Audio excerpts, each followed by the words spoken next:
Hello everyone, welcome back to our channel insight CSIT. My name is Poonam. मैं यहाँ पे Bihar state examination की preparation करवा रही हूँ, सब्जेक्ट कंप्यूटर साइंस। तो जितने भी कंप्यूटर साइंस में यूनिट है वो सब मैं कवर करवा रही हूँ इस चैनल पे। तो अगर आप चैनल पे नए हैं तो सब्सक्राइब कर सकते हैं और आप हमारे साथ जुड़कर तैयारी कर सकते हैं। और यूनिट के साथ साथ में पैरेलल में जितने भी प्रीवियस ईयर क्वेश्चन है जैसे KBS, NBS, DSSB, NET, GATE, तो इन सब के क्वेश्चन भी मैं करवा रही हूँ। आज हम लोग क्वेश्चन करने वाले हैं previous year question BA STET, Bihar STET जो हमारा 2019 में हुआ था, फिर उसको कैंसिल करके 2020 में करवाया गया था। तो ये क्वेश्चन हम लोग एनालिसिस करेंगे, देखेंगे कि क्वेश्चन कैसे पूछे गए थे।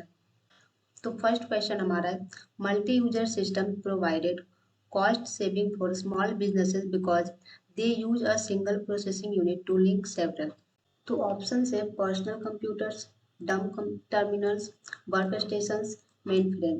तो इसका यहाँ पे राइट आंसर क्या हो जाएगा, डम टर्मिनल्स।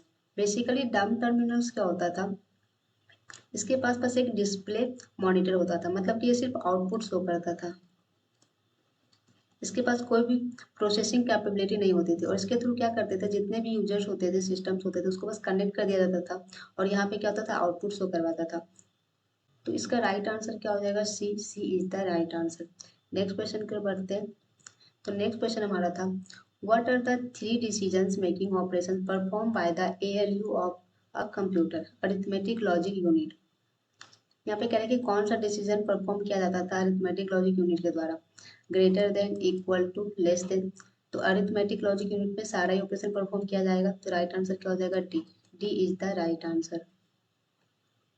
नेक्स्ट क्वेश्चन है, the word processing task associated with changing the appearance of a document is।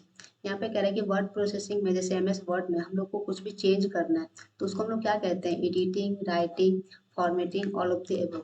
तो जैसे ही ऑल ऑफ द एबव देखते हैं लोग क्या करते हैं, ऑल ऑफ द एबव टिक लगा देते हैं और आ जाते हैं, उनको लगता है सब तो सेम ही है, बट हम लोग उसको क्या कहते हैं, फॉर्मेटिंग कहते हैं।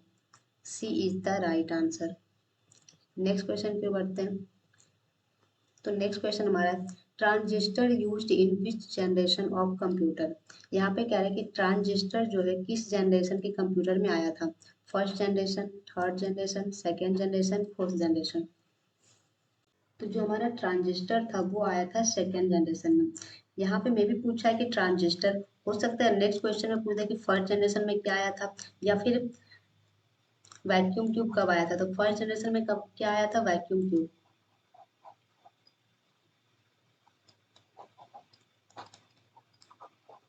वैक्यूम ट्यूब आया था फर्स्ट जनरेशन में, ट्रांजिस्टर आया था सेकेंड जनरेशन में, और थर्ड जनरेशन में क्या आया था, integrated circuit.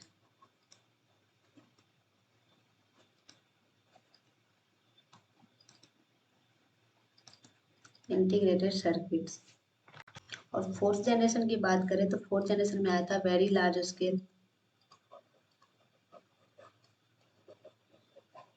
Integrated circuit, VLSI। और उसी तरह अगर फिफ्थ जनरेशन की बात करें तो ULSI, ultra large scale integrated circuit. तो ये हमको याद रखना है सारे जनरेशन का कि किस जनरेशन में क्या आया था। तो इसका आंसर क्या हो जाएगा, सेकेंड जनरेशन। नेक्स्ट क्वेश्चन की ओर बढ़ते हैं। नेक्स्ट क्वेश्चन कह रहा है, algorithms and flow chart help us to. यहाँ पे कह रहा है कि एल्गोरिदम्स और फ्लो चार्ट किस चीज में हेल्प करता है हमें, know the memory capacity, identify the base of a number system, direct the input to a pointer, specify the problem completely and clearly. तो यहाँ पे राइट आंसर क्या हो जाएगा, डी हो जाएगा, क्योंकि उसका मेमोरी से कोई मतलब नहीं है। यहाँ पे क्या है, नंबर सिस्टम आइडेंटिफाई करता है, ये भी नहीं होगा। Direct out to a pointer, ये सॉरी प्रिंटर है यहाँ पे, direct the output to a printer, ये भी गलत हो जाएगा। इसका राइट आंसर क्या हो जाएगा, डी हो जाएगा। हम लोग एल्गोरिदम्स या फिर फ्लो चार्ट, एल्गोरिदम्स क्या होता है, स्टेप बाय स्टेप होता है, तो हमें क्या होगा, क्लियरली कुछ भी पता चल जाएगा जो भी प्रॉब्लम होगा। तो हमारा राइट आंसर क्या हो जाएगा, डी। नेक्स्ट क्वेश्चन पे बढ़ते हैं। तो नेक्स्ट क्वेश्चन हमारा है, which statement is valid about computer program. यहाँ पे कह रहा है कि कौन सा स्टेटमेंट वैलिड है कंप्यूटर प्रोग्राम को लेकर। It is understood by a computer, it is understood by a program. I think ये प्रोग्रामर होगा, प्रोग्राम नहीं होगा।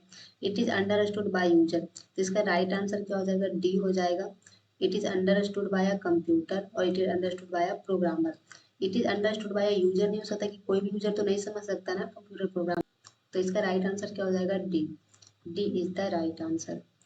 नेक्स्ट क्वेश्चन की ओर बढ़ूं तो नेक्स्ट क्वेश्चन हमारा है the difference between memory and storage. यहाँ पे कह रहा है कि मेमोरी और स्टोरेज में क्या डिफरेंस है। इज दैट मेमोरी, मेमोरी क्या है और स्टोरेज क्या है।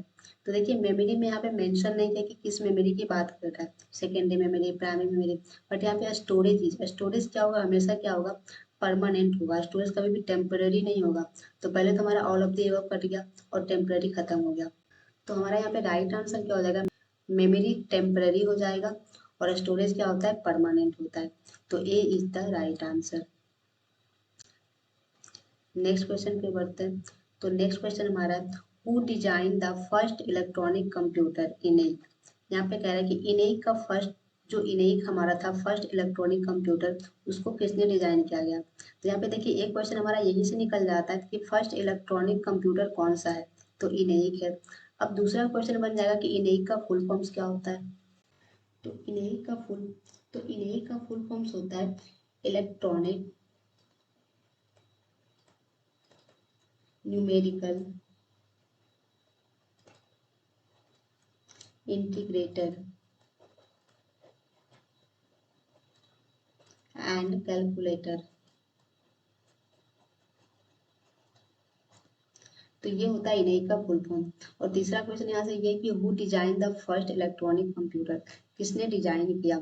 वॉन न्यूमन ने किया, जोसेफ एम जैकवर्थ किया, J Presper Eckert and John W Mauchly ने किए, ऑल ऑफ द एबव। तो क्या हो जाएगा, J Presper Eckert and John W Mauchly ने किया था। किसका इन्वेंशन, इनेक का, मतलब कि इलेक्ट्रॉनिक फर्स्ट कंप्यूटर का, फर्स्ट इलेक्ट्रॉनिक कंप्यूटर का। तो राइट आंसर क्या हो जाएगा, सी हो जाएगा। C is the right answer. John von Neumann जो थे ये किए थे स्ट्रक्चर, स्ट्रक्चर ऑफ कंप्यूटर। तो नेक्स्ट क्वेश्चन में अगर ये पूछता है कि स्ट्रक्चर ऑफ कंप्यूटर किन्होंने दिया था, तो क्या हो जाएगा, वॉन न्यूमन। तो ये हम लोग याद रखेंगे। तो नेक्स्ट क्वेश्चन की ओर बढ़ते हैं। तो क्वेश्चन है अ स्मॉल और intelligent device is so called because it contain with in it is. वो क्या कंटेन करता है जिसकी वजह से हम लोग स्मॉल और इंटेलिजेंट डिवाइस उसको कहते हैं, computer, programmable, microprocessor, sensor. तो उसको क्या कहेंगे, सेंसर। उसमें सेंसर होता है। D is the right answer. Next question पे बढ़ते हैं। नेक्स्ट क्वेश्चन हमारा है a compiler is a translating program which translates instruction of a high level language into machine language, translates entire source program into machine language program. It is not involved in programs execution. All of the above. तो यहाँ पे right answer क्या हो जाएगा, all of the above. तो सबसे पहले हम लोग समझते हैं कि कंपाइलर होता क्या है। तो कंपाइलर क्या होता है, ट्रांसलेटर होता है। जैसे कि अगर हम लोग, जैसे कि हम लोग जो लिखते हैं वो क्या होता है, हाई लेवल लैंग्वेज। हम लोग लो लेवल लैंग्वेज तो नहीं समझते ना, और मशीन हमारे से उल्टा है, वो हाई लेवल लैंग्वेज नहीं समझता है।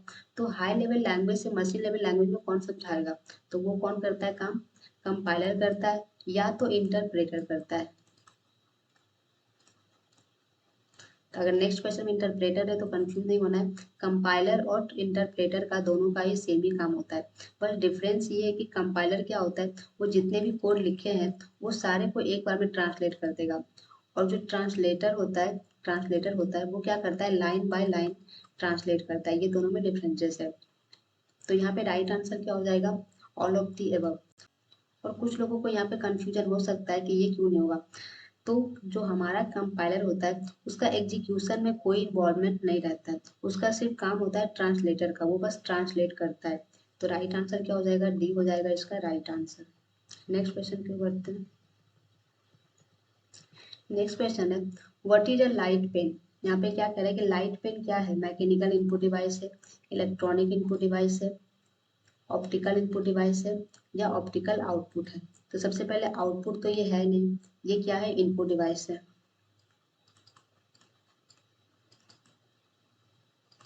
जैसे जैसे डिजिटल हाइलाइटर वगैरह होते हैं ना, वही।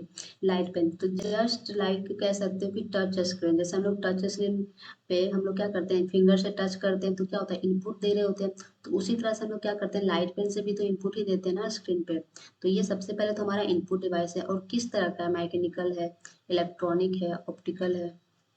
तो जो हमारा लाइट पेन है वो क्या है, ऑप्टिकल इनपुट डिवाइस है। B is the right answer यहाँ पे हो जाएगा। नेक्स्ट क्वेश्चन की ओर बढ़ते हैं। तो नेक्स्ट क्वेश्चन हमारा है, which of the following is the first computer to use a store program concept. देखिए ऊपर क्या था, इलेक्ट्रॉनिक जनरल पर्पस कंप्यूटर के बारे में दिया हुआ था, इनेक के बारे में। यहाँ पे क्या दिया हुआ है कि कौन सा जो हमारा फर्स्ट कंप्यूटर था स्टोर प्रोग्राम कॉन्सेप्ट, वो कौन सा था, यूनिवैक था, एडसैक था, इनेक था, नॉन ऑफ द मेंशन था। तो कौन सा था स्टोर प्रोग्राम के लिए, एडसैक। तो यहाँ पे आपको सबका फुल फॉर्म आना चाहिए। यूनिवैक का क्या होता है, यूनिवर्सल ऑटोमेटिक कैलकुलेटर, और इनेक का तो ऊपर बता दिया था। एडसैक का फुल फॉर्म क्या होता है, electronic delay storage automatic calculator.